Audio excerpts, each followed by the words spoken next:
Masih dari brosur halaman 3 set di surat Al-A'raf ayat 156. Waktub lana fi hadhihi dunya hasanatan wa fil akhirati inna hudna ilaik qala adzabi usibu bihi man asya wa rahmati wasi'at kulla syai' fasaktubuha lilladzina yattaquna wa yu'tuna az-zakata walladzina hum biayatina yu'minun. Dan tetapkanlah untuk kami kebajikan di dunia ini dan di akhirat. Sesungguhnya kami kembali bertaubat kepada Engkau.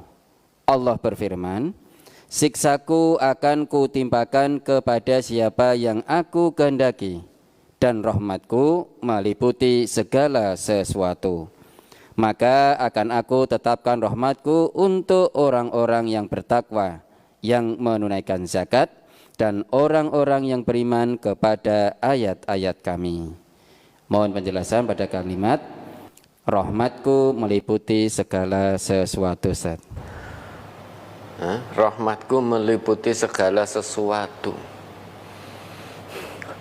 Jadi rahmat Allah, kasih sayang Allah itu luas sekali.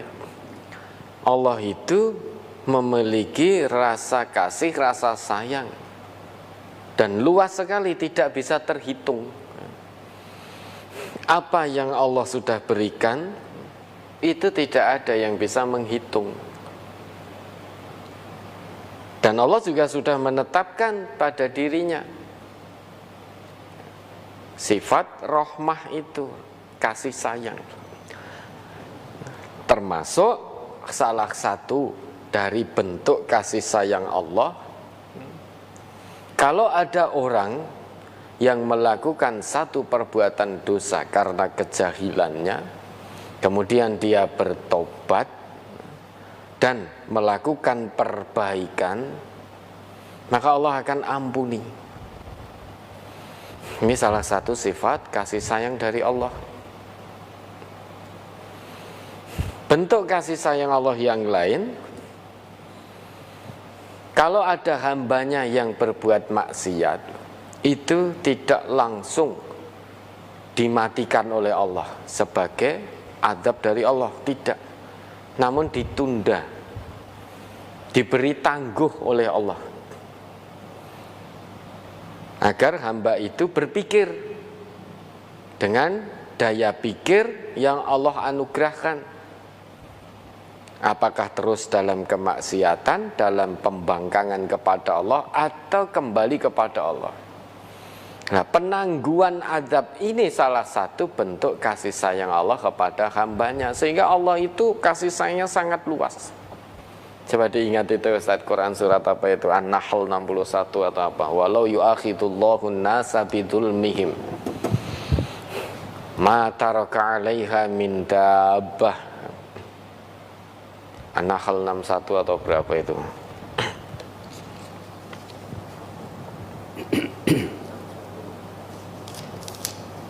Ya, 61 ya. Surat An-Nahl surat ke-16 ayat 61 set. Walau yu'akhidullahu an-nasa bidhulmihim ma taraka 'alaiha min dabbatin walakin yu'akhiruhum ila ajalin musamma فَإِذَا جَاءَ أَجَلُهُمْ لَا يَسْتَأْخِرُونَ سَاعَةً وَلَا يَسْتَقْدِمُونَ.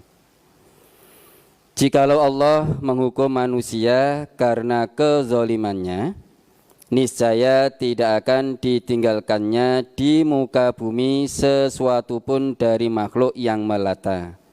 Tetapi Allah menangguhkan mereka sampai kepada waktu yang ditentukan. Maka apabila telah tiba waktunya yang ditentukan bagi mereka, tidaklah mereka dapat mengundurkannya barang sesaat pun, dan tidak pula mendahulukannya. Ya tak? Seandainya Allah itu langsung turunkan siksanya, turunkan azabnya di saat manusia berbuat dosa, niscaya kita pun sudah tidak hidup hari ini. Nah, kita sudah dimatikan semua oleh Allah. Tidak hanya sekali dua kali kita berbuat dosa, berkali-kali. Namun Allah masih beri tangguh. Coba seandainya manusia sekali kita berbuat dosa langsung Allah turunkan azab. Hari ini sudah tidak ada manusia yang hidup. Bahkan tidak ada satupun makhluk yang melata yang masih hidup di dunia. Artinya kehidupan dunia sudah selesai. Kalau Allah turunkan azab pada manusia yang berbuat dosa, sekali berbohong langsung turun azab, dimatikan oleh Allah. Maka tangeh lamun kita masih hidup hari ini. Dosa kita ini tidak terhitung jumlahnya. Setiap waktu berbuat dosa, baik sadar maupun tidak sadar. Bahkan melalui ucapan kita ini pun seringkali tanpa kita sadari menimbulkan perbuatan dosa. Namun Allah tidak lantas serta-merta turunkan azabnya. Tapi Allah berikan tangguh kepada kita untuk berpikir mau kembali kepada Allah, tobat, berhenti dari maksiat, atau meneruskan kemaksiatannya. Namun ingat, baik yang kembali bertobat maupun yang terus dalam kemaksiatan setelah tangguh diberikan, satu saat dia akan menjumpai ajalnya, akan selesai batas usianya. Kalau sudah sampai waktunya, tidak bisa diundur, tidak bisa dimajukan. Nah, penangguhan siksa dari Allah ini itu termasuk bentuk rahmat, bentuk kasih sayang Allah kepada hambanya. Khalik itu beda dengan makhluk. Nah, kalau kita ini orang sekali berbuat salah pada kita, mungkin masih bisa kita maafkan. 2 kali, 3 kali, 4 kali sulit bagi kita untuk memaafkan orang tersebut. Namun tidak bagi Khalik. Sang Khalik karena rahmatnya meliputi segala sesuatu, meliputi jagat raya ini, meliputi semuanya kasih sayang Allah itu. Maka hambanya jangankan hanya sekali, 2 kali, 3 kali, 4 kali, bahkan berkali-kali. Bahkan dosanya setinggi langit, sedalam lautan sekalipun, sebanyak buih di lautan, kalau dia betul-betul mau bertobat kepada Allah, maka Allah dengan rahmatnya akan meliputi orang tersebut, diampuni dosa-dosanya, diampuni kesalahannya, maka diterima tobatnya, dihapus kesalahan-kesalahannya untuk kelak kemudian dimasukkan ke dalam surganya. Itulah Khalik. Nah, kita tidak. Sekali orang menyalahi, menyakiti, mungkin masih bisa memaafkan kita. 2 kali mungkin masih bisa. 3 kali, 4 kali, nah sudah sulit. Sulit kita memaafkan kesalahan orang lain yang terlalu sering berbuat salah pada kita. Sang Khalik mengedepankan sifat kasih sayangnya. Kalau azab itu, siksa itu berarti pilihan. Kalau hambanya memilih itu, maka Allah menghendaki. Maka ayat itu kan berbunyi, adzabi usibu bihi man asya. Siksaanku akan aku timpakan pada siapa yang aku kehendaki. Artinya, kalau hambanya memilih mendapatkan siksaan tersebut, maka Allah menghendakinya. Namun demikian, Allah mengedepankan sifat kasih sayangnya dengan memberi tangguh. Kalau kemudian tangguh itu betul-betul dimanfaatkan oleh hambanya dan kembali bertobat kepada Allah, maka Allah akan ampuni dosa-dosa hamba tersebut. Bahkan kedurhakaan seorang hamba, pembangkangannya itu sudah sangat israf, melampaui batas. Ibaratnya setinggi langit, sedalam lautan, sebanyak buih di lautan. Bahkan sampai detik-detik akhir, Fir'aun saja masih diberi kesempatan untuk kembali. Sampai detik-detik akhir.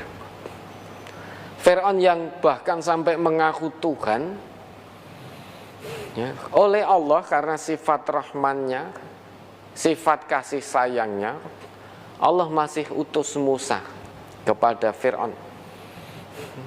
Sampai akhir itu, Fir'aun yang mengaku Tuhan semacam itu betul-betul sangat membangkang kepada Allah, masih diberi kesempatan oleh Allah untuk kembali. Jika Fir'aun kembali, tentu Allah akan ampuni. Namun ternyata Fir'aun milih siksaan Allah. Ya sudah, Allah timpakan siksaannya. Ini Fir'aun sudah coro dosane kuwi wis, namun sampai ngaku sebagai Tuhan kok. Tapi oleh Allah, karena Allah ini Khalik, mengedepankan sifat kasih sayangnya, hatta Fir'aun, sampai Fir'aun pun yang sangat-sangat membangkang semacam itu masih diberi kesempatan oleh Allah. Namun hingga akhir Fir'aun milih siksaan Allah. Ya sudah, Allah timpakan. Ini maksud warahmati wasi'at kulla syai'. Jadi rahmat Allah, kasih sayang Allah itu meliputi segalanya. Semua yang di langit, semua yang di bumi, ini terliputi dengan kasih sayang Allah. Tidak ada satupun yang luput dari kasih sayang Allah. Tidak ada satupun. Maka kita sebagai makhluk juga diperintah oleh Allah berkasih sayang. Lebih-lebih kepada sesama manusia. Dengan hewan pun kita ada perintahnya. Nah, menajamkan pisau yang akan digunakan untuk menyembelih. Ada kasih sayangnya.